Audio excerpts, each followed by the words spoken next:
Here we're getting closer to the Mount Sinai site here in the Geological area. 2.5 hours from Tabuk. Got some mountains here. Careful driving there. Some mountains here. Mountains over here. And there's Mount Sinai, guys. See the blackened top right there? That's not a natural color. And we're going to be up there, I believe, tomorrow. It's about a 2-hour, 3-hour hike, I guess, for a young, spry man. But my hips and my knees are starting to hurt, so we'll see how long it takes us. But this is the area where the Israelites spent 2 years. Golden calf altar over there. We're going to walk over there maybe. So I guess Moses came down from this mountain to break those 10 commandments. Well, I did not know we could go into the golden calf altar. This is amazing. This is the golden calf altar, guys. And not that I'm super thrilled at what happened here, but you see how large these boulders are. Natural stone elevation for the children of Israel to rebel against God and ask Aaron to build them a golden calf. And we see some indication of human interaction of these rocks here. Made some pictures and stuff. That is a golden calf right there. That's a calf. There's another little one right there. This is where they set up the golden calf, people. They let us in the gate. They had this all fenced off, but it's open. Climbing up the golden calf altar here at the top. We're standing on top of the golden calf altar. Down there. Mount Sinai right there. Big party dancing, asking, who is this guy Moses? Well, he was right up that mountain talking to God. That's Mount Sinai right there. See the burnt When top? he came down, he was pretty upset. Mount Sinai. Golden calf altar. We're looking at a 40 by 60 foot wide altar. That's natural stone that they would have chosen to elevate this golden calf in the sight of all the people. Massive structure. Maybe hundreds of pounds of gold. Maybe thousands. Not sure. But Moses ground it into powder and had the children of Israel drink it from the river. There's another big cow. It's about like 2.5 feet wide.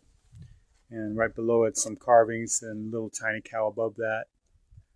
Same size about. Over here, there's a little tiny carving. So I was just jokingly saying this is the children's area. This is where the kids were carving cows into the rocks while the parents were worshiping the golden calf. Just joking, though. It's coming to the walkway here. A bunch of animals here. Walking around this big structure here. And we come into here, of course, where we were. There's a lot of animals here. See a good view of this entire place.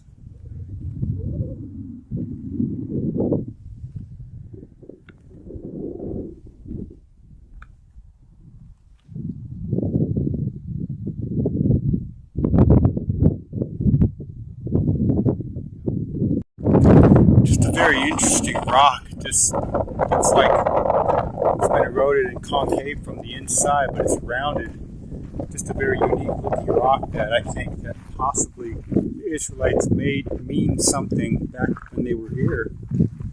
This would definitely have been a landmark. All right, we go. Where the children of Israel? Oh, I'm sorry. Oh, you're good. No, I'm just looking at the Hallels. This is one guy standing here. Then there's another guy here. Then there's one guy like with his arms raised. That's called a Hallel. And that's what the original, I don't know if they call this maybe the Well of Moses.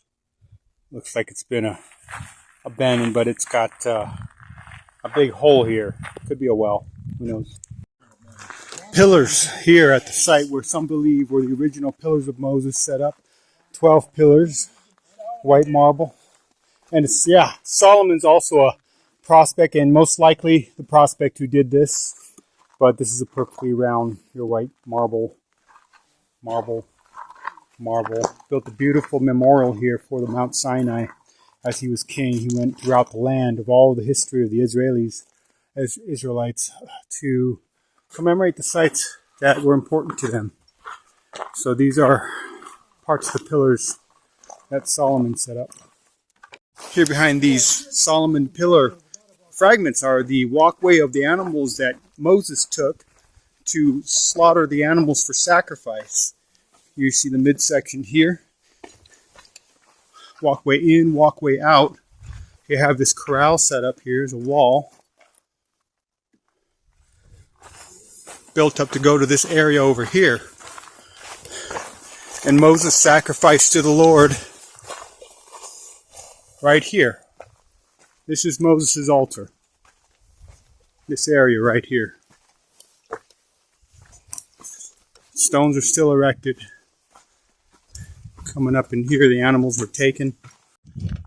Q just noted that this wall may have collapsed here. A lot of stones, probably more than are actually stacked. Probably 6 feet tall, I would imagine. Animals don't go out. This is the actual wall here. So we're seeing like a crack here that's just perfectly straight. It just seems like there was a divider from the strata here when the fine granite came together. I'm sure it was igneous, but I found this sample here that had a line in it. I was able to crack it right in 2 pieces, perfectly almost smooth on one side, and about an Egyptian finger thick to half an Egyptian finger thick. See the whole spectrum of the finger measurements there. So interesting. I want to find out what kind of rock this is. See what the geologist tells me.